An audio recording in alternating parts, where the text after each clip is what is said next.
Good morning.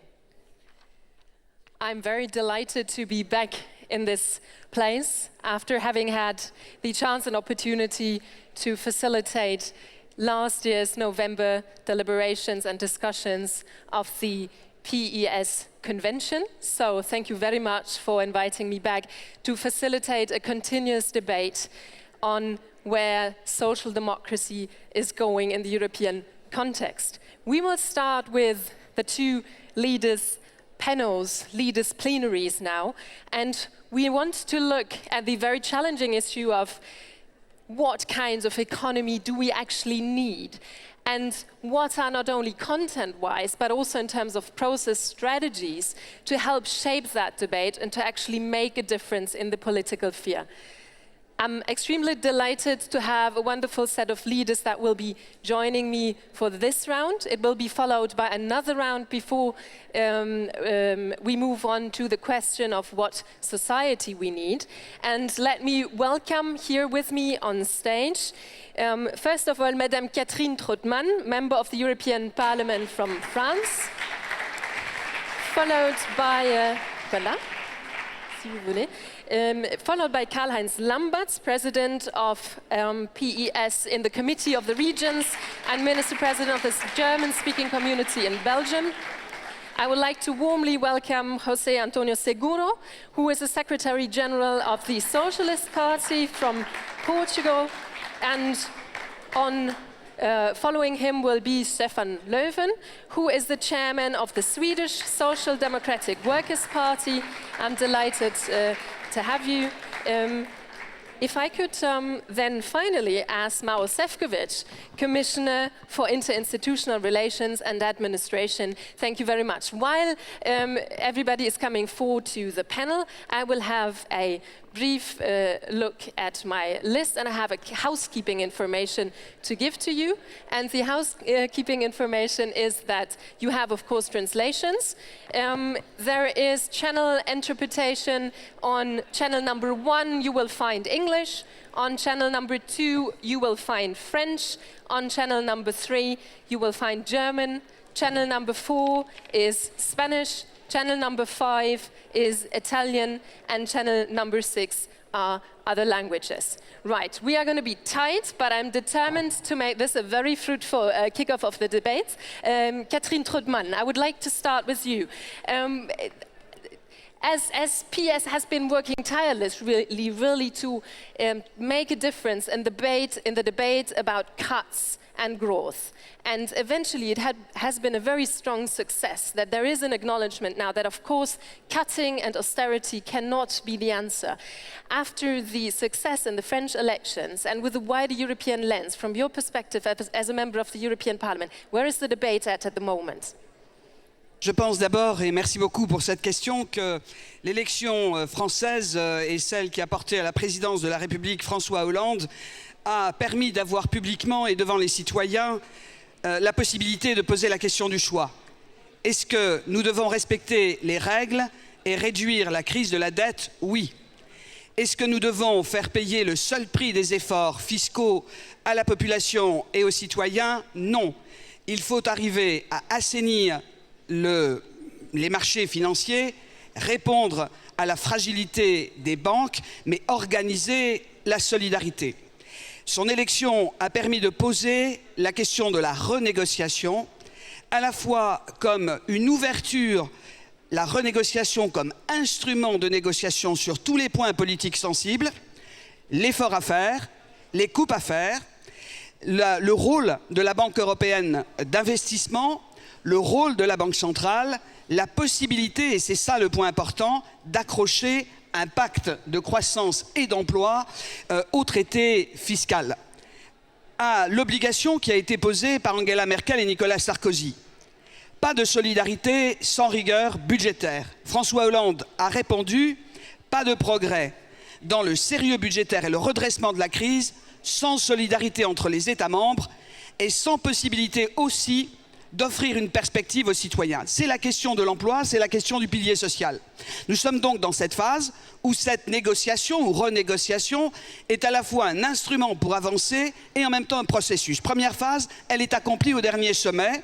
Nous avons aujourd'hui un cadre, mais la croissance telle qu'elle a été définie avec 120 milliards d'euros est une étape intermédiaire. Nous avons le budget, les perspectives financières et nous avons aussi à rééquilibrer l'ensemble des institutions et le manque de démocratie et de légitimité de nos décisions. C'est le rôle du Parlement européen, c'est le rôle des parlements nationaux qui doit être renforcé, c'est en même temps aussi la discussion sur la stratégie européenne, celle de l'Europe 2020 de M. Barroso. C'est ce que nous lui avons dit au Parlement européen lorsqu'il a fait son discours sur l'état de l'Union, parce que nous voulons une politique industrielle, nous voulons une économie de production, nous voulons le respect des droits collectifs des salariés, nous voulons la possibilité de financer les systèmes de protection sociale et nous voulons aussi la possibilité d'avoir pour les salariés l'assurance, lorsqu'ils perdent un emploi, de pouvoir le retrouver et de disposer des protections, c'est-à-dire de la formation nécessaire. Voilà ce qui est l'enjeu de cette prochaine période. À la fois utiliser le budget comme un instrument de relance, donner des perspectives financières qui redonnent une véritable croissance à l'Union. Le budget de l'Union est le seul moyen de relancer la croissance en Europe. Eh bien, nous espérons que d'ici la fin de l'année, ce sera la voie qui sera prise, même si, je termine, le rapport de force reste en la défaveur des progressistes. Mais nous avons déjà gagné la taxe sur les transactions financières. Nous avions gagné le mécanisme européen de stabilité. Nous avançons sur l'union bancaire. Je ne suis pas donc complètement pessimiste. Les Français, en tout cas, sont déterminés à continuer ce travail pour garder la solidarité entre le Nord et le Sud, l'Est et l'Ouest et l'ensemble des citoyens en Europe. Merci. Voilà. José Antonio Seguro, I would like to follow up with you on that question of growth. And Catherine Trotmann, she elaborated that talking growth is now becoming more the talk across the European Union. From your perspective, I mean, a European socialist perspective, what does it mean when they talk about investing for growth? What is that model all about? If you can share your thoughts with us, please.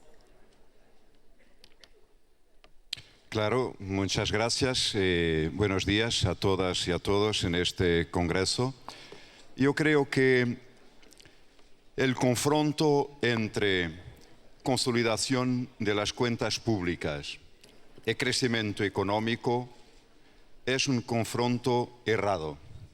Lo que nosotros progresistas, socialistas, hombres y mujeres de izquierda, lo que queremos es que podamos hacer una consolidación fiscal, pero compatible con nuestra primera prioridad, que es el crecimiento económico.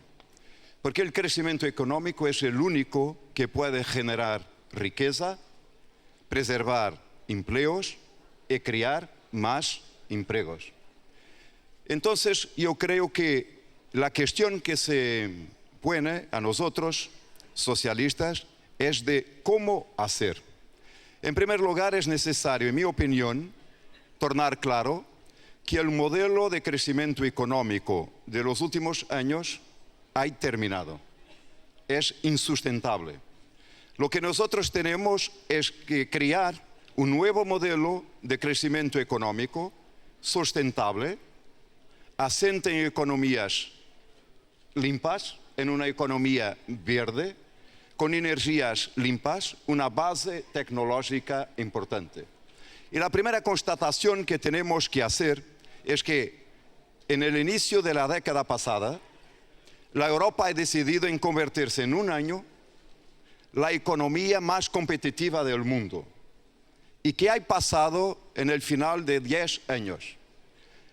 No solamente hemos llegado a ese objetivo, como hemos perdido como Unión Europea competitividad en el plano internacional. Entonces, la primera constatación es que nosotros, como europeos en conjunto, no estamos haciendo nuestro trabajo y no estamos haciendo todo lo que debemos para atingir ese objetivo del crecimiento económico. Este es mi primer punto, cambiar la naturaleza del modelo de crecimiento económico y de desarrollo. Segundo, medidas concretas en el plano europeo. Es necesario que nos pongamos de acuerdo sobre lo que queremos hacer verdaderamente en la Unión Europea. Nosotros hablamos que es necesario dar un señal claro contra los mercados financieros y la especulación. Estamos 100% de acuerdo. Pero mi cuestión es la siguiente, es que estamos 100% de acuerdo sobre los instrumentos y las políticas necesarias para hacerlo. Yo soy favorable a que el Banco Central Europeo tenga una participación más activa y que pueda funcionar como creador de último recurso, como ha hablado aquí el primer ministro belga. Esa es la forma clara de dar un señal contra la especulación. ¿Y por qué es importante combatir la especulación? Porque bajando los costos de financiamiento de nuestras economías, se está introduciendo competitividad en nuestras economías nacionales y en nuestras economías europeas. Segundo, es necesario que la Europa tenga conciencia de que no tenemos una política económica. Nosotros tenemos una unión monetaria de facto, pero tenemos una unión económica de nombre. Tenemos una política única de cambio. Tenemos una política única monetaria, pero tenemos 17 políticas presupuestarias diferentes. Y lo que nosotros tenemos que entender es que no puede haber economía sin haber investimento, sin haber la capacidad pública de colocar dinero en la economía. Y eso es necesario, como Ana Swoboda ha dicho, como muchos lo defienden, un presupuesto de la Unión Europea con más recursos y que no sea dependiente de la chantaje de los Estados miembros. Necesitamos de un budget federal, de un budget europeo, de un budget al mínimo con 5% de la riqueza de todos los Estados miembros de la Unión Europea. I think it's crucial at this point also to talk, of course, about money and the budget. And I know that your work, Karl-Heinz Lamberts, has been focusing on that from the perspective, of course, of the regions very much. And I would like to ask you, before I also bring in what has been discussed as what are the concrete measures on the table, and also how we're going to address those in this process that are the most vulnerable, the most socially vulnerable. Karl-Heinz Lamberts, I mean, if you take us through what has been going on in the recent negotiations on the next multi-annual financial framework. Where do you see the budget moving, and will this really be a budget that is there to trigger that kind of growth that we want and that we here all at this plenary and in the room are fighting for? Nous venons d'entendre que 5% de la richesse européenne serait une bonne quote-part pour le budget européen. Nous discutons pour l'instant de 1%. Et le grand débat, c'est celui assez ridicule entre ce qu'on appelle les amis de la cohésion et les contributeurs nets qui portent sur 100 milliards d'euros. C'est ridicule au carré, pour plusieurs raisons. D'abord, on ne peut pas être ami de la cohésion. Je peux être ami de vous tous, de vous toutes, mais la cohésion, ce n'est pas une question d'amitié, c'est une question de nécessité. Si je veux construire l'Europe, elle doit être cohérente, sinon elle n'existera pas. Et celui qui croit qu'il doit toujours être dans la philosophie « I want my money back », il n'a rien du tout compris à l'Europe, parce que les contributeurs nets sont aussi ceux qui tirent le plus de richesses de cette politique européenne. Donc, il faut être très clair, il faut un budget suffisant, et je crois que la Commission a fait une proposition raisonnable, responsable, et tout comme le Parlement, nous avons tous intérêt à la défendre jusqu'au bout. Mais il y a aussi, à mon avis, encore autre chose. En politique, on perd dès qu'on accepte de discuter dans les termes de l'ennemi. Austérité contre croissance est un faux débat. Tout comme nous avons accepté, sans nous défendre vraiment, de passer de la crise financière bancaire à la crise de l'endettement des États. Il ne faut pas accepter les termes du débat tels que la droite le veut. Il faut nous-mêmes dire ce qu'il faut. Et ce qu'il faut, c'est vraiment une Europe forte, une Europe qui sait investir notamment dans ces collectivités territoriales qui font 2/3 des investissements, et il faut surtout éviter que cette capacité d'investissement soit détruite structurellement, parce qu'alors on est vraiment devant un marasme. I would like to I take this opportunity just very briefly. It's wonderful that people keep coming in, but it would be great for us here on the panel to have a little bit of a lower interaction in the plenary, if that would be possible at all. Thank you very much. I would like to look a little bit at the Swedish perspective before I pick up on the measures that were praised actually by Karl-Heinz Lambitz, in the sense that the Commission is coming up with reasonable suggestions. Looking at the situation in Sweden, where gaps have been widening as well, and you are very active in fighting that. What's your experiences? I mean, as this new Eurozone is being built, as new measures are being adopted, how can we make sure that the most vulnerable are included? What is your experience in your home country, and what could we possibly learn for the European debate for this? Thank you for the question. First, let me say this is my first meeting as a new leader of the Swedish Social Democratic Party. So first, let me say that I'm very glad to be with you here. It is very exciting for me to be with you and talk about the future Europe, because we need a strong social democratic Europe to balance and to complete the national policies. I think there's a balance between our national politics and the European politics that we need to discuss. But getting to your question, I believe it's very important. We had a crisis in the early 90s, the mid-1990s.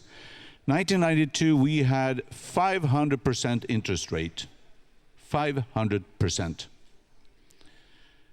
The Social Democratic government that took power in 1994, after the Conservative government who destroyed our public finances, they had to take very, very tough decisions, very tough decisions. But they stated that there is no way to bypass the fact that we need to reduce the debt, we need to get our public finances in order, and we need to do that both by tough decisions but also by investing in the future.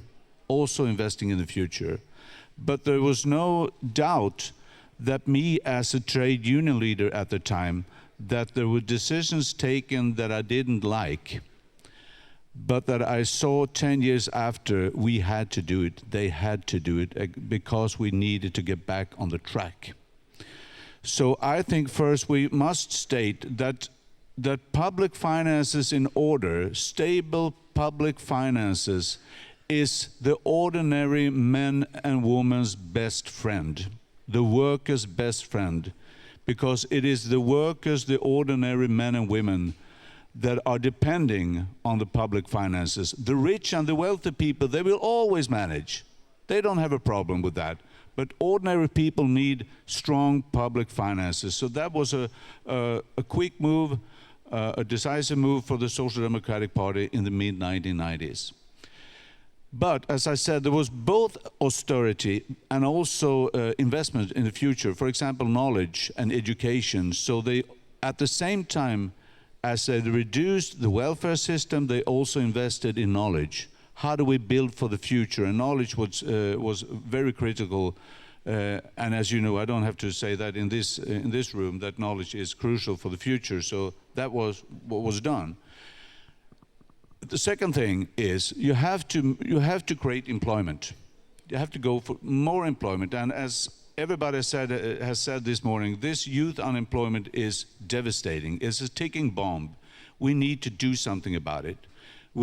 Our party will on Monday present a proposal on that subject, because we need to address it very, very tough. To be very tough and say it is not acceptable that young people go unemployment for month after month or year after year after year. It's a social ticking bomb. You have to be very clear on that.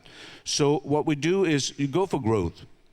You have to increase the demand of workforce. That is innovation, product development. It has to do with venture capital, export support, that be very concrete. These are the things that can make companies to demand workforce, and at the same time make sure that the workforce is ready to take the new jobs.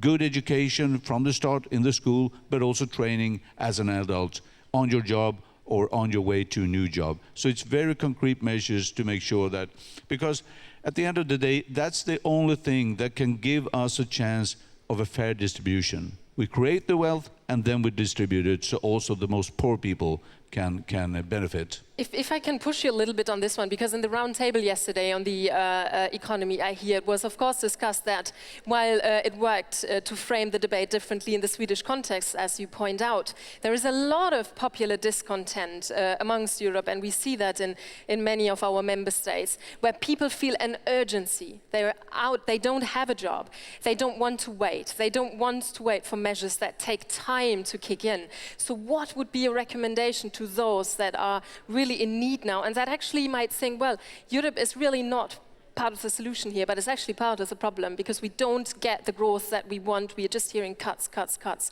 What do you say to those?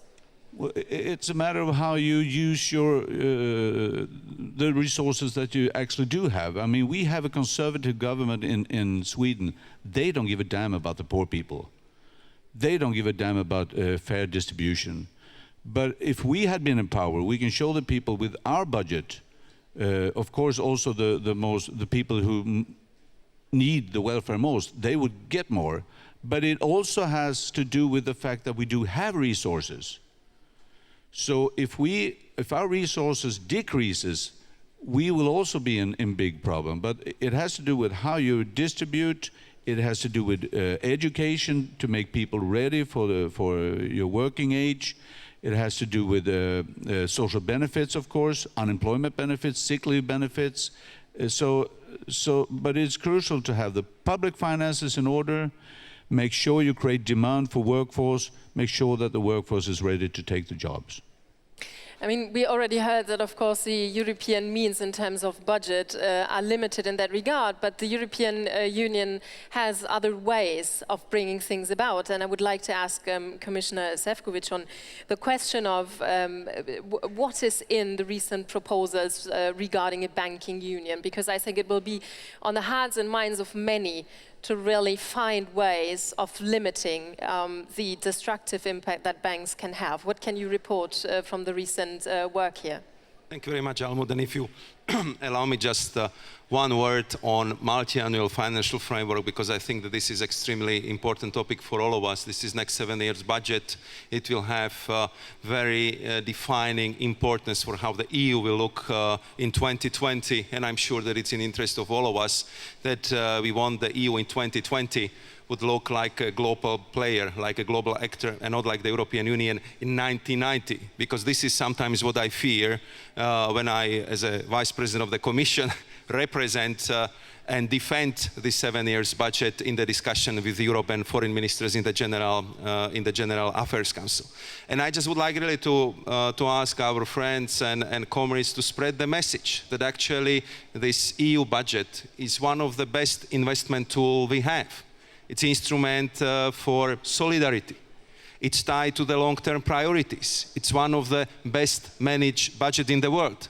It cannot go to the deficit. It has very low overhead, where you can find in any country that the administration costs less than 6%. And speaking about administration, I'm speaking about the European Court of Justice, I'm speaking about the European Parliament, I speak about translation into 23 languages, and of course, I speak about our delegations across the world. So I think that for 1% of the GDP, actually there is enormous value added, and I absolutely agree with Karl-Heinz that sometimes when I listen what we are discussing in the scale of the European economy, I cannot resist the feeling that sometimes I feel like I'm among the accountants and not the politicians who have a responsibility for the future of Europe. And therefore, I think that we have to speak up for a reasonable budget, which was proposed as a Commission as a good solution for the future. And also be very clear what would happen if the cuts which are proposed by some of the member states would happen. What we will cut? Research and development? Will we cut the European Social Fund? Will we cut the farmers? Will we cut the cohesion, which is one of the most successful policies since the EU was founded? And you would be surprised to learn that at every single General Affairs Council, I have to plea for including back into the proposal the compulsory share from the cohesion money for the European Social Fund. So we have the money to fight unemployment. I have to fight for inclusion back into the negotiating box globalization adjustment fund, because we know how important it is in some of the member states, and therefore I'm sure that to spread this positive message, how important it is for the future of Europe, will be very helpful. Coming to the banking union, I think it's quite obvious that banks play enormously important, I would say even too important role for European economies. They're actually financing 75% of European economy, and we know very well that they've been at the source of our problem. We had to pay 4.6 trillion, which is 4,600 billion euros to bail out the banks. And it's still not working. Why it's still not working? Because we do not have confidence in our financial industry. How to get it? The decision was that we would like to have single supervisory mechanism of the Eurozone member states and Eurozone banks, plus the banks from the countries which decide to respect the single supervisory mechanism as early as of the 1st January of the next year. Now I have to say that I'm a little bit surprised to feel certain hesitation from the parts of some finance ministers. I would like to tell you that despite the recent debate among the finance ministers, we in the Commission are still convinced that this is doable, that can be done. We can resolve all the problems with our proposals through negotiations, because we believe that it's crucial to have the single supervisory mechanism as of 1st of January of next year up and running, because we need to restore the confidence in our economy. We need to create conditions for the European stabilization mechanism to operate and to get finally out of this crisis. The last comment I would make is just to remind ourselves that the single supervisory mechanism is not a single proposal which is on the table. We already tabled proposal on bank resolution fund and on the universal European guarantee for guarantee for accounts in the bank for the investments our citizens made. So I think that if we would proceed with all these three proposals, the situation on the European economic landscape would be different, and we can finally focus on growth, on jobs, and not to be preoccupied permanently by the situation on financial market and in our financial industry. Thank you very much, Almut. I'd love to hear a member state's perspective on this as well, and like to bring in the Portuguese perspective on the question of the banking union. I mean, what is your view, of course, really being confronted with the situation in your country as you are? What are your thoughts on the Commission's proposals? Because we hear already it's a messy process, it's very difficult to push things through. I come from Berlin, which is where I follow debates. It's extremely challenging to get this started. What is your view? Yo creo que no es una cuestión de opinión, sino de verificación de los resultados. La política que está siendo exigida a, por ejemplo, mi país, es una política que durante un año ha pedido enormes sacrificios a la gente, pero al final no se ha atingido un único resultado. El déficit presupuestario es superior. La deuda ha aumentado. Consecuencias: más paro, menos economía. ¿Cuál debería ser la evaluación, la postura de las instituciones europeas? No hablo ya del Fondo Monetario Internacional, pero del Banco Central Europeo y de la Comisión. Si la terapia no cumple sus objetivos, por el contrario, agrava los objetivos, el inteligente sería cambiar de terapia. Pues no, la Comisión en el Banco Central Europeo y el gobierno portugués, ¿qué hacen? Insistir en la misma terapia. Y la cuestión es muy simple. ¿Es posible, con la misma terapia de la austeridad excesiva, que haya demostrado que no cumple y que crea más problemas que resuelve, alcanzar una salida saludable para la crisis? No es posible. Entonces, lo que todos tenemos que comprender es que esta estrategia de primero consolidar las cuentas públicas y después empezar a crecer es errada.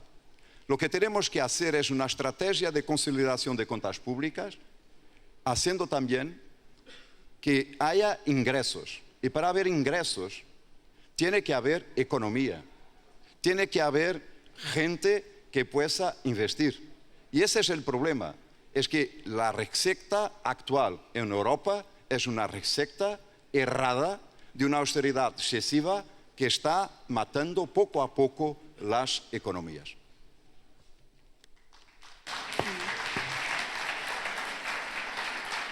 I think in this context, as institutions have been mentioned, and you did mention the role of the ECB.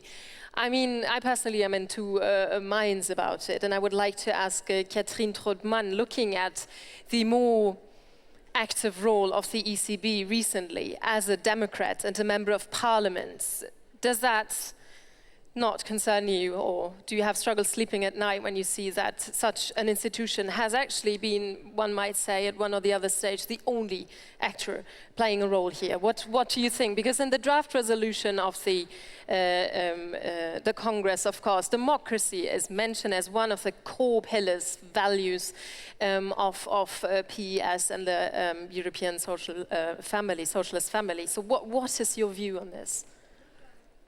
Je pense qu'en effet, lorsque la Banque centrale est le principal instrument de réponse à l'urgence de la crise, nous n'avons pas fait suffisamment notre travail politique. Et la question aujourd'hui, et je rejoins ce que disait Antonio Seguro, c'est d'avancer vers un rôle effectif et reconnu de la Banque centrale. Je suis comme lui en faveur, et nous sommes nombreux au Parlement, même pas forcément tous de ce point de vue, pour que la Banque centrale joue un rôle de banquier de dernier ressort. Nous sommes en faveur, si ce n'est pas possible tout de suite, que le MES, le mécanisme européen de stabilité, dispose d'une licence bancaire, de manière à ce que nous ayons un système de prêts aux banques, mais aussi aux États, qui puissent être assurés. D'où le fonds de rédemption qui figure dans le rapport Ferreira. Mais nous devons avoir parallèlement le soutien d'une économie qui reparte. Ça a été dit par chacun, et de ce point de vue, le débat porte aussi, dans le même rapport Ferreira, sur la création d'un fonds pour la croissance. Nous avons un sujet, et je serais intéressé par entendre Monsieur le commissaire Šefčovič là-dessus. La Commission a bataillé pour pouvoir prendre en compte dans ces textes, traités six-pack, two-pack, la possibilité d'un déficit structurel. Nous savons qu'en période de crise, nous devons avoir la possibilité de nous donner du temps, de nous donner aussi la possibilité d'une stratégie efficace.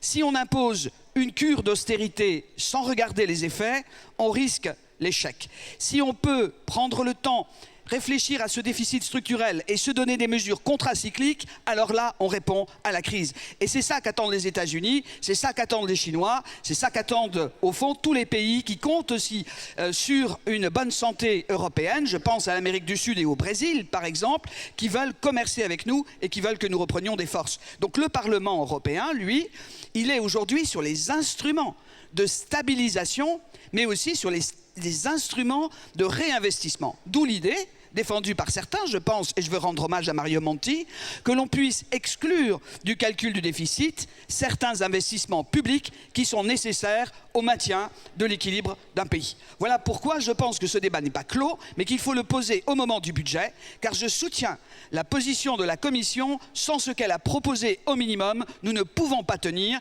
et les pays, nos États membres et nos gouvernements ne peuvent pas parler de croissance sans donner les moyens au budget européen de remplir sa tâche de budget d'investissement.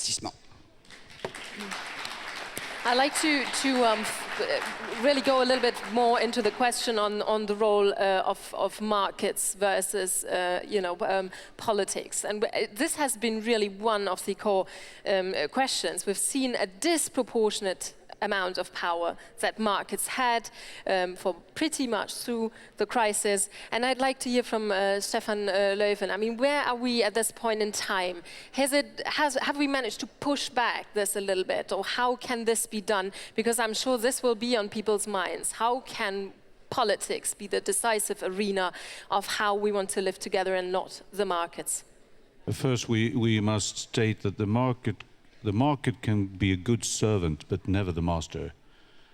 And we have to make sure that we are in a position politically that means that we can decide by ourselves. When the Swedish Social Democratic Prime Minister in 1990, he was Finance Minister in 1994, took over this economy that I told you about earlier, he said we need to get out of the grip, out of the market's grip. And the only way of doing that is becoming master of our own economy. Then we can decide. So I believe it is true what you said, that we need a balance of both consolidation, stabilizing the economy, but also thinking how can we reinvest, because we need to invest. And I don't know exactly what that means in terms of exact what measures the Commission is proposing, but of course we need to stabilize the finance market. So I understand the discussion of the banking union and what you need to do to stabilize in the Eurozone. But at the same time, we need to, all countries within the European Union need to have a responsibility to make sure that all the measures that are taken, if it's only within the Eurozone, we still have to make decisions that is not affecting the whole euro badly. So we have to take that into consideration at the same time. Now let me just say about the European budget. And this will not make me the popular guy today, but I have to say this. It is not only a discussion of putting more resources into the budget. Another interesting discussion should also be how we use the current assets, the current resources. Do we use them in the most effective way? I can only look at the reality and find out the European continent is not doing well in terms of productivity. Is my microphone working? Okay, so it's this one, okay. Is not doing well on productivity. And we need to have high unemployment, growth, but also high productivity, because otherwise we will not be able to compete with China, India, Brazil, and Africa. The African countries is developing fast now.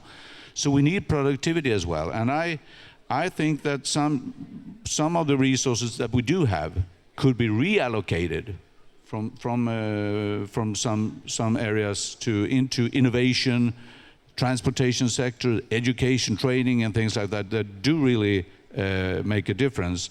And by doing so also, I believe we need to focus. I think our best chance to get the citizens on our side is to show that we have a policy for the European level that is very focused. It's employment, it's fair distribution, it's productivity, it's social welfare. That's and also question what is proper to decide on the European level so that the national level can be stronger. Not to put all the decision making and too much decision making to European level, but what is the precise added value? There is an added value. It is very strong, but I believe we need to make it clearer to the citizens in order to win the election 2014. We can do that because we have so much values in common, so much goals in common, so we can do this. But I think it is an interesting discussion that we need to have. Thank you. I'll bring in Commissioner Šefčovič on this in a minute, but first I want to have Karl-Heinz Lambert's view. Je crois dans le marché, qui parfois fait les choses mieux que la planification. Mais je crois surtout dans la primauté du politique.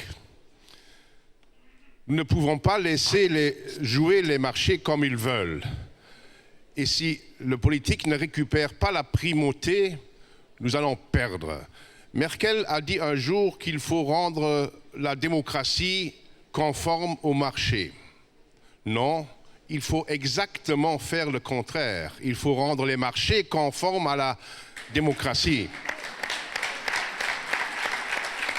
Et c'est quoi ces marchés?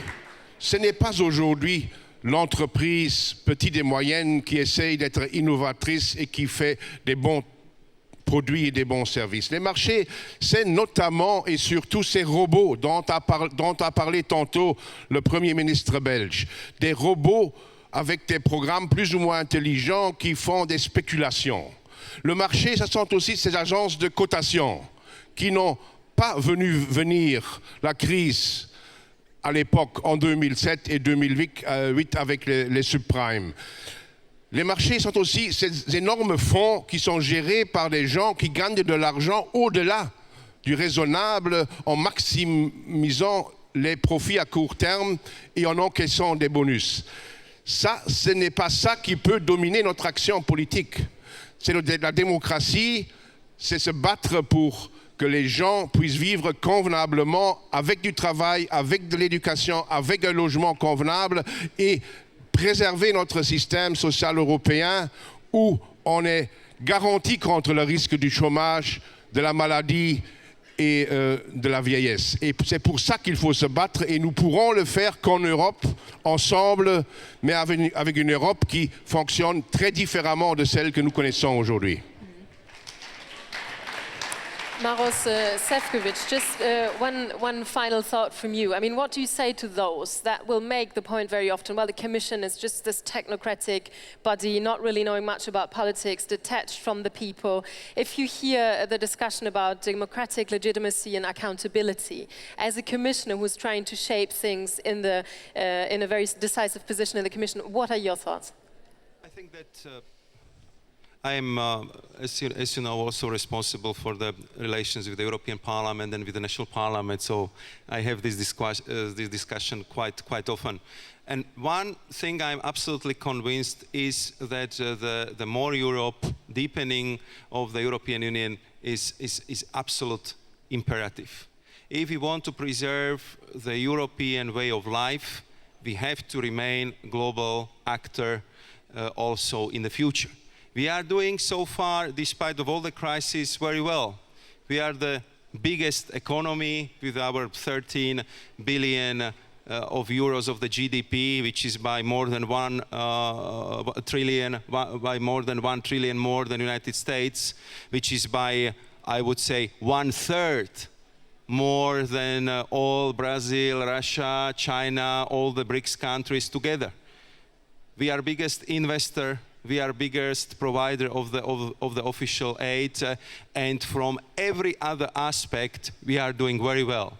But still, we somehow manage to get into the situation that we are portrayed as the Union which is weaker, and we have to correct it. We have to restore the confidence into the European Union. And I'm absolutely aware that when we are speaking about the deepening of economic union, deepening of monetary union, when we are speaking about deepening of budgetary union, that it's quite natural that we have to speak also about the political features of our union, how the political union should look like, how we would manage our pooled sovereignty on the national level and on the European level. And I think that this is clearly the discussion we must have, because it's quite obvious that in those areas where the EU speaks with one voice, like trade, like many areas where the EU has exclusive competencies, there we are very strong and very much respected, be it in G8 or G20. Where we do not have the communitarian method, usually we end up with intergovernmentalism, and we have a problem. So I'm a firm believer in the pooled sovereignty, in a strengthening of the sovereignty on national and also on the European level. And therefore, I'm very glad that this could happen. I put on the table just a couple of weeks ago the proposal for the legal recognition of the European political parties across the whole EU, because I think that it was just high time to stop the situation where the European political parties being treated like NGOs in Belgium. And therefore, I think that also this new instrument will give us a new opportunity for better interaction and for stronger political legitimacy of the steps we are very often proposing and decisions we are adopting in Brussels and Strasbourg. Thank you very much. Thank you. This has been a tight session, but I can ask you for a quick wrap-up to be even tighter, because what I want you to do, the title of this discussion is Together for the Economy We Need. If you have 30 seconds, each of you, to think about and throw this out, what is the economy that we need? I would like to have this as a wrap-up, as a short soundbite, and then we move on to the second panel. There are many issues that we haven't touched upon, but we're going to have another round of economic discussions. Catherine Trottmann, 30 seconds. What is the economy that we need? Je pense que nous avons besoin d'une économie qui repose sur 3 qualités et un principe. Première qualité, des finances soutenables. Deuxième qualité, une économie centrée sur l'emploi et sur les droits des salariés et la solidarité de toutes les générations. Troisième qualité, c'est être une économie écologiquement responsable. Et le principe, c'est celui de l'intégration solidaire. Pas de progrès dans une souveraineté que l'on transférait au niveau européen depuis nos États membres, sans avoir l'assurance d'avoir construit une part de solidarité, c'est-à-dire sans un progrès dans l'harmonisation fiscale et dans l'harmonisation sociale. Je crois que c'est la condition pour que les citoyens nous refassent confiance aux prochaines élections. 30 secondes, très bien. Alors, Karl-Heinz Lambert will feel motivated by 30 seconds. Pour moi, c'est très simple. Il faut de la croissance durable qui permet de faire vraiment une société qui maintient le modèle social européen. Et pour le faire, mettons-nous tout simplement au travail pour réaliser la stratégie Europe 2020 dont on parle presque plus aujourd'hui. Là-dedans, il y a des objectifs ambitieux. Essayons de les réaliser. Merci beaucoup. The 30 seconds, what's the economy we need? Commissioner Šefčovič. For me, it means that we must have economy which is smart, green, and inclusive. Economy which is highly competitive, modern, which produce high value-added respect for our social and environmental standards, and produces decent jobs for our citizens. And to achieve that, we need to invest in our labor force. We have to make our education establishments of a high quality. We have to offer stronger flexicurity guarantees to our people to make sure that nobody is left behind and everybody has a chance to acquire new skills when the economy evolves. And we, of course, have to take the care of youth, because we heard this morning how many young people there is unemployed, and we have to be able to offer them very solid job guarantee, good programs for them, because they're the future of our union. Thank you. Thank you. José Antonio Seguro. Je crois que mes camarades de table ont déjà dit tous en ce qui concerne la question de l'économie. Pour moi, seulement un dernier mot, c'est pour dire que les gens attendent déjà beaucoup de temps pour une réponse cohérente et sérieuse de la côté européenne. La crise a commencé aux États-Unis d'Amérique, maintenant est chez nous. Et ce n'est pas seulement une crise chez nous, c'est aussi une crise de la propre Union européenne. Et ce qu'il faut maintenant, c'est arrêter de parler et d'agir. Il faut des actions parce que les gens ont attendu à beaucoup de temps, on a déjà beaucoup de temps. Et les gens comprennent des choses très simples. Par exemple, et je termine avec cet exemple, les gens ne comprennent pas que la Banque centrale européenne donne d'argent à 1% à la banque commerciale et qu'après, les États se financient avec le même argent à 3, 4 et 5%. C'est ça qu'il faut déjà faire la correction. Merci beaucoup. Et finalement, Stefan Löwen, what's the economy we need? Yeah, thank you. First, we need a strong economy to make sure that it is the democracy who decides. Democracy must decide the important decisions to make ourselves, to give ourselves the maneuver room. Second, we need an economy that is focusing on growth, employment, high knowledge, high competence, and productivity. We need an economy that is sustainable, both economically, ecologically, but also socially. We need to know that the workforce can go on working, that they can retire with their health still. We need an economy that also distributes welfare in a fair way.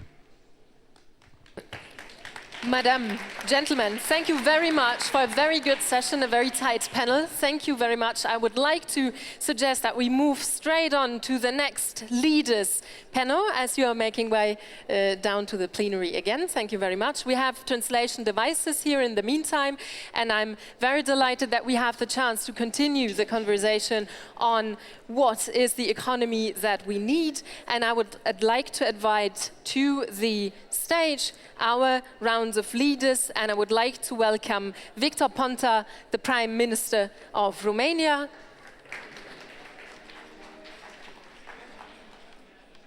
I would like to invite as well Evangelos Venizelos, the President of PASOK from Greece, and you would all be very please. If you would like to take a seat, you can sit here, Prime Minister. Thank you very much. Please take a seat. Then I'm very delighted to have Emma Reynolds from the United Kingdom, a member of Parliament for Wolverhampton North East, joining us. Warm welcome to Emma. And we have Joseph Muscat, the leader of the Labour Party from Malta. A welcome to Joseph Muscat. Yes, on the very right, thank you. And finally, I'm pleased to have member of the European Parliament from Spain, Juan Fernando López Aguilar, who will also take a seat here with us on stage as we're progressing with what I think is a very challenging subject, and it has a lot of technicalities, and it has a lot to do with the instruments that are being discussed now. We're going to do that. We're going to discuss about transaction tax, Eurobonds, etc. But I think what's important is, Prime Minister, and I would like to put this question to you first, to really have a vision, to get things right in your head first. What is it that we're talking about, and where is it that we're going in this whole conundrum of cuts that are needed to a certain extent, cuts that I believe should be fair, but also trigger growth and have investment to also cover growth that is inclusive. So if we could have your thoughts on this, that would be much welcome. Thank you very much. I hope to be short enough. I remember very well that last year, right here in this room, I said something like, I know how to win election, I don't know exactly what to do next. It happened sooner than I expected. I became Prime Minister. And I just wanted to prove that austerity and cuts, it's not the only way to have growth and to have development of the country. And I could tell you that the first measures I took as Prime Minister, it was, of course, to give back the wages, the pensions, but also to explain that the expenses of the state as a big system should be better managed, and the few money that we have should be better spent for social, but also for economic programs.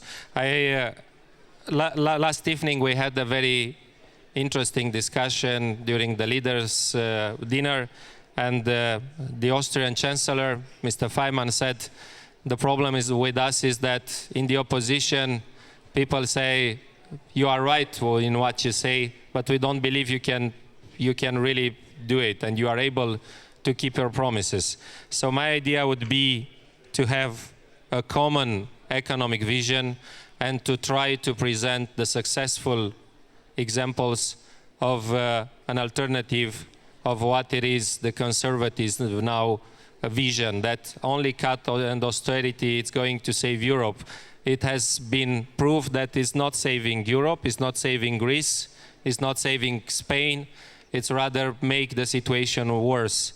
So my idea would be, and I'm going to finish and maybe answer to some question, is that I try to prove my country's example that we can have a social democratic, a socialist program in government to have economic growth, and to have the people satisfied with this, saying the truth and explaining that there is always an alternative to what Germany and many other conservatives government pretend to be the only way.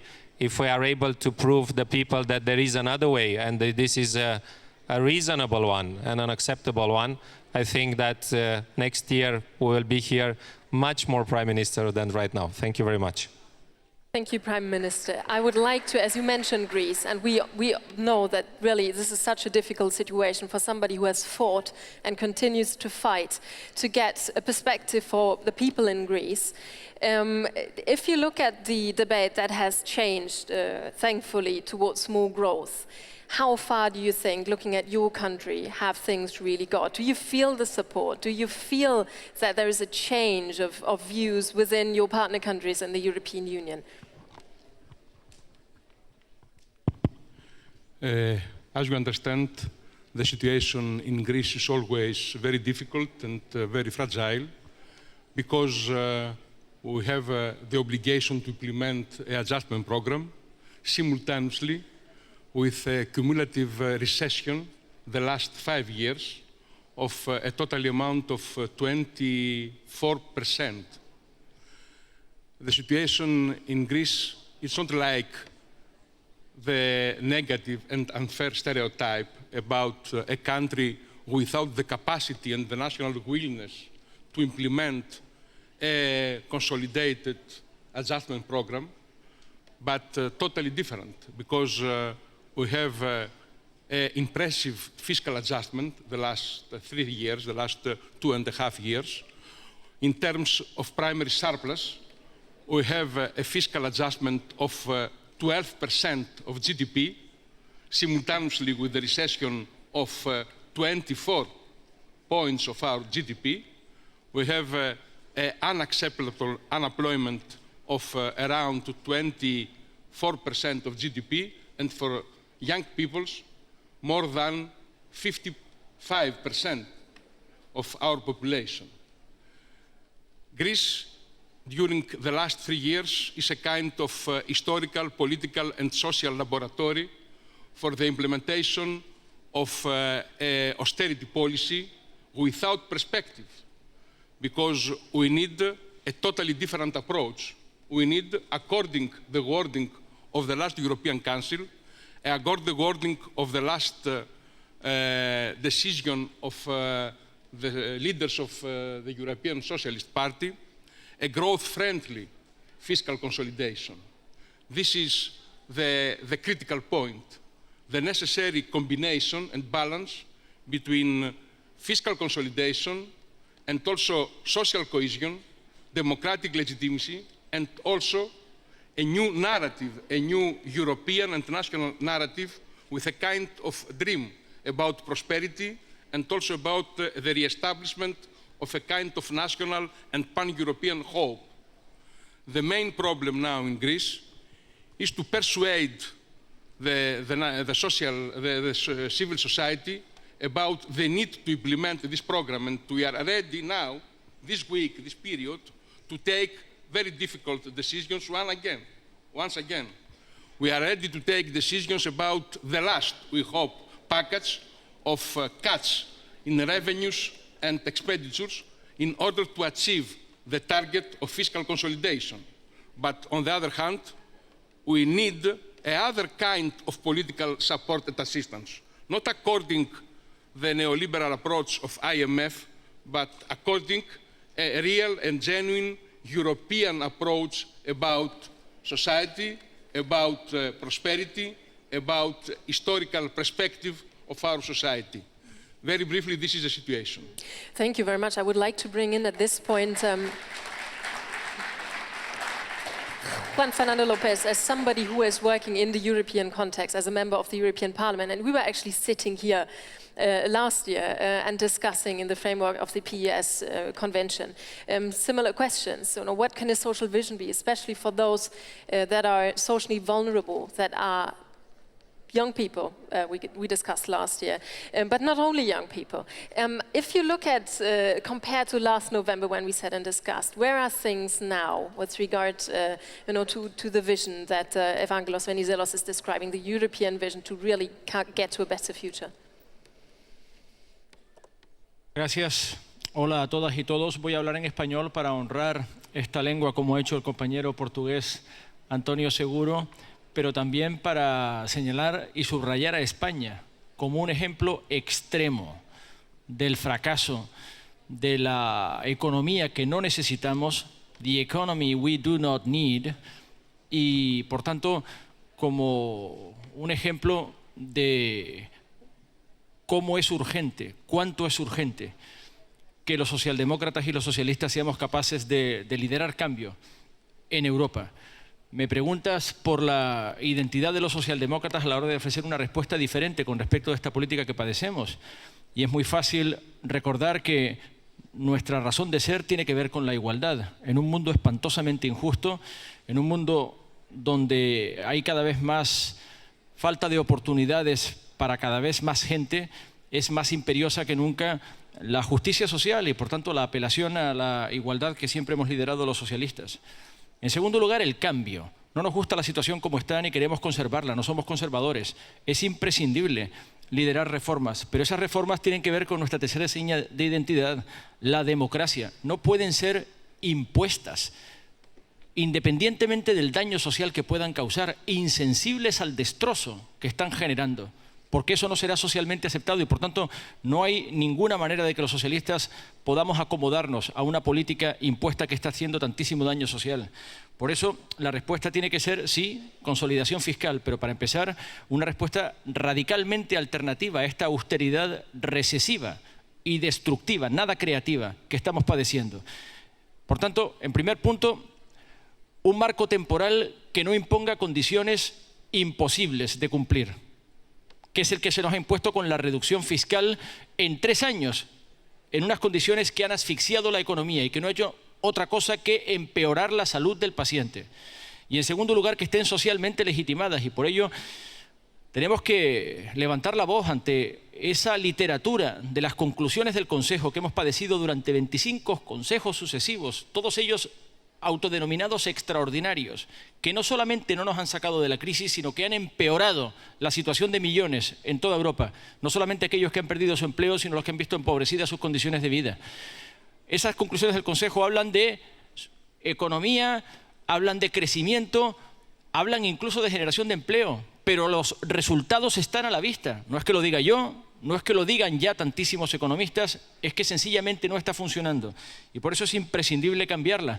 Y para eso hace falta que los socialistas hablemos de combatir el endeudamiento excesivo con un debate sobre impuestos y sobre fiscalidad en toda regla, para corregir las competiciones fiscales desleales entre Estados miembros de la Unión Europea y para corregir la injusticia en el reparto de la carga y de los sacrificios en el interior de los Estados miembros de la Unión Europea.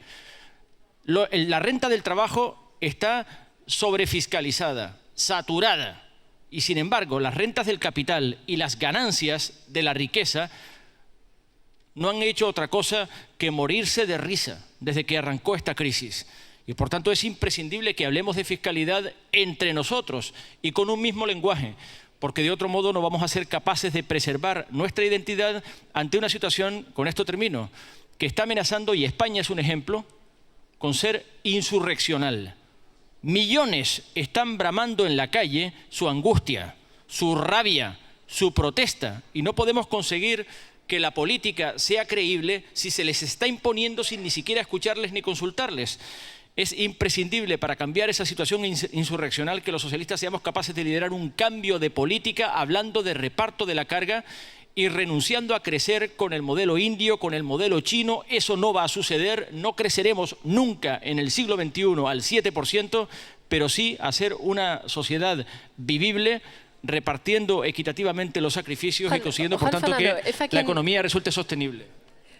Thank you very much. I'd like to bring in Emma on this question because I felt, and this is yours, because I felt, Emma, you were talking yesterday in the roundtable discussion about your view for growth and how to implement fair cuts. And I felt you made a comment as well about the global aspect. So you might want to jump in on this question. I think that the right has shown that they have spectacularly failed to tackle both the Eurozone crisis and the after effects of the global financial crash. In my own country, the Conservative-led government have introduced such harsh austerity that our economy is now back in recession. The only one of two economies in the G20 to go back into a recession. And we've got a youth unemployment rate of over 20%. But we've also seen that harsh austerity in Greece and Spain has produced a level of unemployment which is totally unacceptable, especially youth unemployment of over 50% in both countries. And what my party leader, Ed Miliband, has been talking about is you have to have fiscal consolidation, but you have to do it in a sustainable way that provides hope and that balances. Without growth, you can't have that sustainable path back to fiscal consolidation. And I think it's important to stress also that even with growth, we've had inequitable growth, both in the United States and in my own country. So you can't measure your success only by GDP. We need to make sure that growth is equitable, and Ed Miliband has recently in a speech suggested that this notion of pre-distribution, that actually if we get back into power in 2015, we won't have the same level of resources that we did in the past to redistribute in the same way that we used to. So that actually companies now should be paying a living wage, not just a minimum wage, but a living wage to make sure that the proceeds of growth are fairly distributed. It's not enough just to have growth itself. Thank you very much. I would like to, at this point, address Joseph Muscat on this question. You know, the variety of measures that are on the table now, I mean, being framed in different ways, regulatory and in terms of policy. What are your views that you'd like to share with us, just briefly in a nutshell? I think that we have to put first things first. It's good that we talk about distribution of wealth, and I agree with Emma, but the first prerequisite is the creation of wealth. The creation of wealth is of essence, and all policies must be directed towards attaining that goal in a sustainable way. I do concur that growth, economic growth, sustainable economic growth is the only way in which we can achieve a sustainable fiscal consolidation. But I would urge to go one step further. My concern, and I expressed it also last year, is that we might come out of here giving an anti-business message, or being perceived as being the group of parties who are against business. I think that is a very dangerous and, to be honest, an untrue version of facts. I do believe that we are against speculation. I do believe that we are against the unfair way of doing business by the very few. I do believe that speculation is the enemy of good business and of most small and medium-sized enterprises in Europe, which are our essential allies in order to create jobs. Because when we say we want to create employment, we want to give the youth guarantee, something we all agree upon, and I think is a tremendous achievement by the party leadership that we have managed to come together on one single issue without ifs and buts. But we cannot do it as governments. We cannot do it as states. We need the private sector to be with us in all this. My second point is that I do believe that we must come across, and that is where we need to work more, the fact that progressives are a safe pair of hands for countries in crisis. Progressives are a safe pair of hands for a Eurozone in crisis and for a Europe in crisis.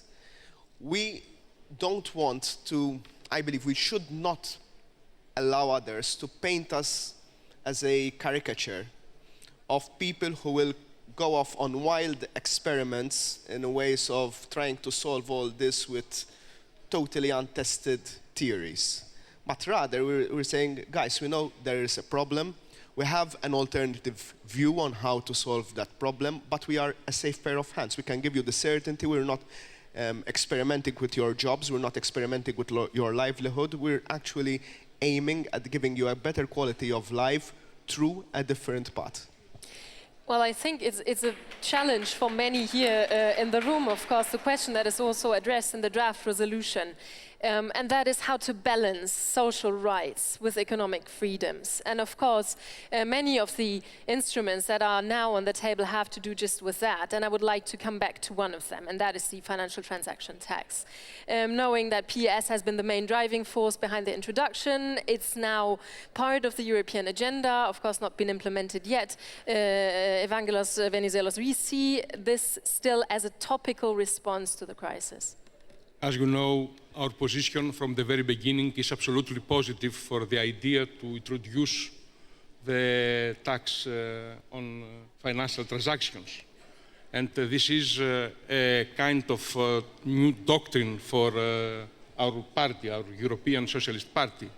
But the main problem for the European economy and the Eurozone now is to re-establish the normal function of the interbanking market between the European banks and the American and Asian banks. The main problem, the problem of liquidity, the cap of liquidity for the financial sector, but first of all for the real economy, is absolutely and directly linked with the famous exit, the withdrawal of American and Asian capitals from our continent. This is the problem. The strong core of the European financial and growth problem now is the absence of foreign capitals from our continent. And we must take the necessary initiatives on pan-European level in order to re-establish this normal situation. And the first duty belongs to the European Central Bank.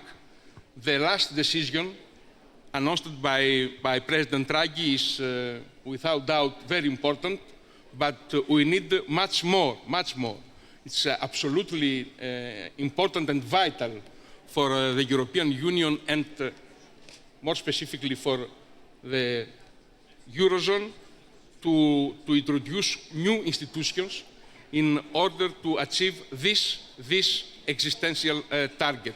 The main problem also for the financial market and new legislations like the financial transaction tax is the political environment, because the main gap, the main deficit in our continent is the political and ideological deficits.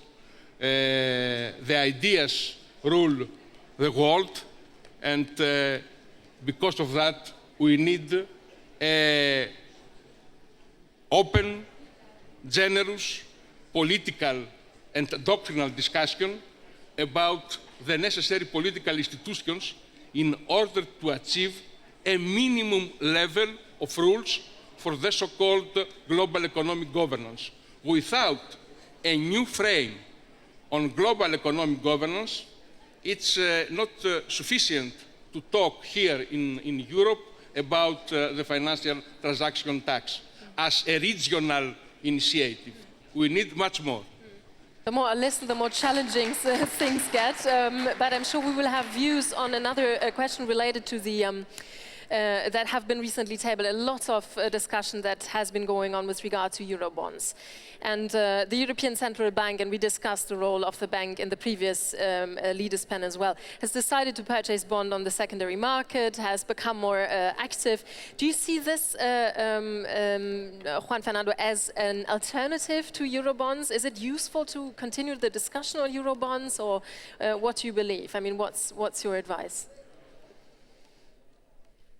Todo el mundo en esta sala sabe que si discutimos acerca de la conveniencia o no de los eurobonos, incluso también dentro del Partido Socialista, es porque hay algunos de nuestros países, miembros de la construcción europea, que están sufriendo condiciones de endeudamiento absolutamente inaceptables, pero no por las magnitudes económicas de los llamados fundamentos, sino sobre todo por los tipos de interés que están obligados a pagar a la hora de acudir a los mercados financieros. Por tanto, el verdadero problema es cómo cambiar las reglas de comportamiento de los mercados financieros en relación con los países que han decidido adoptar una moneda única. Es un hecho a estas alturas indiscutido que la moneda única nació con defectos congénitos. Nació sin un Banco Central Europeo que la respaldase como prestamista de último recurso y nació sin un Tesoro Europeo que garantizase liquidez en el caso de algunos países que se viesen expuestos a dificultades, como hemos visto, inaceptables. Mientras conseguimos enjuagar esas dificultades de liquidez, hablemos de impuestos, hablemos de la introducción de la tasa de transacciones financieras y de impuestos ecológicos. Hablemos de agotar hasta el último euro de las partidas de los presupuestos europeos destinadas a la cohesión, a la solidaridad y a los fondos estructurales de ayuda a programas de crecimiento económico y generación de empleo, como son, por ejemplo, el mecanismo Conectar Europa y las redes transeuropeas, que no han sido agotadas enteramente. Pero hablemos también de cómo hacer frente conjuntamente a los mercados. Y para eso no nos quepa la menor duda. El horizonte no puede ser otro que el de una mutualización racionalizada de ciertos niveles de endeudamiento, actuando juntos, porque de otro modo, actuando individualizadamente, los países que han adoptado una moneda única podrán verse expuestos a movimientos especulativos que nada tienen que ver ni con los fundamentos de su economía, ni muchísimo peor todavía, con los progresos o los esfuerzos que se están exigiendo a los ciudadanos. El gobierno de España, como el de Grecia, puede ejemplificarlo también. En España se han hecho esfuerzos indecibles, sacrificios enormes, que no solamente no son premiados al día siguiente por los mercados, sino que invariablemente provocan de nuevo una espiral especulativa que nos coloca en peores condiciones que antes que haber abordado el sacrificio. No estamos mejorando nuestra capacidad de desendeudar la economía española. La estamos empeorando en el tiempo y para eso hace falta no solamente un cambio de estrategia, sino que el cambio de estrategia tenga lugar en el escalón europeo. No hay modo de que los países, asumiendo sacrificios individualizados, puedan salir por su cuenta y riesgo de este agujero. Tenemos que hacerlo juntos o no hay salida. Thank you very much. Let me, because I think we all agree, I mean, the problems that the Eurozone is facing is absolutely crucial, and to get the Eurozone back moving will be the machinery for a lot else in the European Union.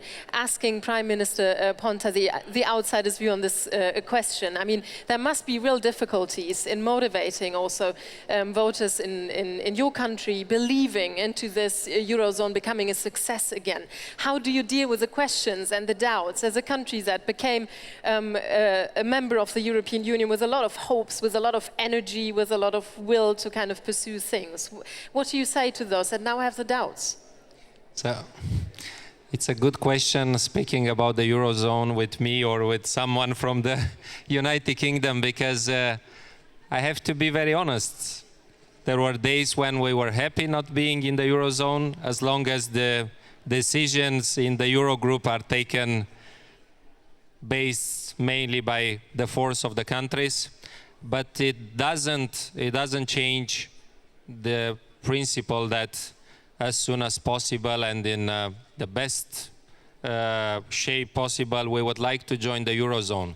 What I would like to say is that it's very important that in the future, the near future, if it's possible, we have to change a little bit the democratic rules of adopting decision in the European Union. I totally agree with the idea that right now the European Parliament is not enough involved in taking the decision. Not even the European Commission is anymore very powerful in taking the decisions. The decisions are taken mainly, especially in this economic and financial area, by the head of governments. Head of governments in the European Council, first of all, they think about themselves, about their countries, their parliaments, their internal problems. So if we expect from the head of governments to think about Europe or what is better for Romania or for United Kingdom, I think it's an illusion. We have to change the system and to give back more powers to what represents the European Union and not necessarily the national countries, because otherwise we will see decisions taken only by the ideas of the national interest. And that means to completely change in a wrong direction the European dream, and I think that would be a big mistake for all of us. Thank you, Prime Minister. Emma was sort of wanting to jumping onto this because, of course, that's a very relevant question in the UK, where we know the vision about what Europe is, and the European Union is very different. I think that deserves to be acknowledged as well. So what are your views? Of course, the member states that are not within the Eurozone have a slightly different perspective, but we want the Eurozone to succeed. We want to be as helpful as possible. The Labour Party remains committed to our membership of the European Union. We're concerned that our government, a Conservative-led government, has isolated the UK more than ever before. The Prime Minister, who we criticised for walking out of the summit last December, we thought that was a shameful act. He wanted to roll back on the single market in financial services. That wasn't even a discussion that was on the table. So we are concerned that our government is incredibly complacent about the emergence of a two-tier Europe, a Europe in which we have the Eurozone making decisions, and then those who are on the outside being excluded. I don't want to see that happen, and I think countries both in the Eurozone and outside the Eurozone don't want to see that happen either. And we have to make sure that we stick together, because there are many decisions beyond the future of the Euro. The future of the Euro is incredibly important, but there are many decisions with regard to the environment, with regard to foreign policy, with regard to other issues, employment and social affairs, that we need to still take together. And we remain committed to our continuing membership, and we've criticised our government on many occasions in the last 2.5 years, and we are very concerned about the position that they're putting the UK in. Thank you, Emma. We had Juan Fernando making a very strong point about the role for the European level, and bringing, overcoming the crisis and moving ahead. Joseph Muscat, I would like to ask you, because obviously it's not as simple as that. There is a lot of controversy about this question. Member states have been brought to the fore again, national governments, and what is your view about the balance, getting the balance right? I think that we as a party of European socialists, we have to come to terms with the reality. And the reality is that our project is a very big project, in which we believe, but which we cannot do alone. And whatever the best case scenarios that there can be for our parties across Europe, we will need to sit down with our political adversaries in order to map out a future for our continent. So, yes, we might campaign in poetry, but then we have to govern in prose. And governing Europe is very much an issue of discussion, I would say compromise. And what we need to set out in order not to disappoint ourselves and the people we are facing in our European elections in 2014, in my opinion, is setting out our red lines, where we're willing to arrive, what sort of discussion we are willing to have with those who do not agree with us. Facing a European crisis cannot be done with one party alone, with one political family alone. It's an issue facing a continent, facing, I would say, families and businesses.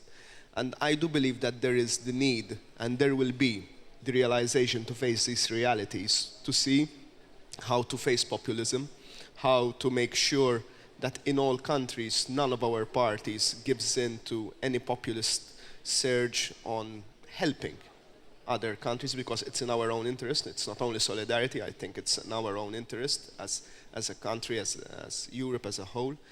And it is the way we should go. So let us emanate a positive effect, a positive feeling from all this. Let us not be just the moaners of the situation. Everyone knows the situation. Families feel the situations in their pockets much more than we politicians might do at the end of the day, at least those of us who don't visit families, working people, businesses on a regular basis. And let us be sure that our project, in order to be feasible, must be a project not only of us socialists, but of all the Europeans. Thank you. Taking on, and very lastly, what you just said, I'm sure that all the people here in the room will be motivated to go out and to campaign and to make use of coming elections 2014, not being moaners, but facing the situation head on. I take the liberty to ask, lastly on this panel, because we are really running out of time, and I apologize for that. What do you say, Evangelos Venizelos, having fought the battle yourself and continuing to fight it in your home country? What do you say to those that need this positive vision on the economy? What makes it worth fighting? Je préfère de donner cette réponse en français pour des raisons symboliques. Il faut parler, encore une fois, pas seulement pour l'économie européenne, mais pour le modèle de développement européen. Il faut parler pour une économie qui n'est pas seulement une économie fiscale et financière, mais une économie réelle, une économie politique et sociale. C'est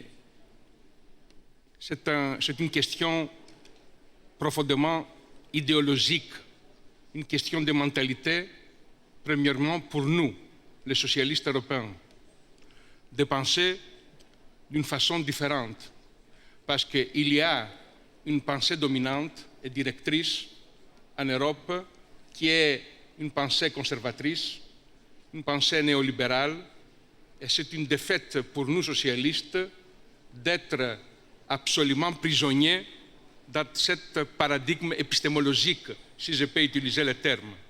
C'est pour ça qu'il faut ajouter des dimensions politiques, sociales et finalement économiques, mais pas techniquement économiques, parce que nous parlons finalement pour gens, pour société, pour notre continent européen et aussi pour un patriotisme européen. Et il faut construire ce nouveau patriotisme européen sur la base de la démocratie, parce qu'il y a sans doute une crise de légitimité démocratique, et aussi sur la base de la cohésion sociale. Merci. Thank you.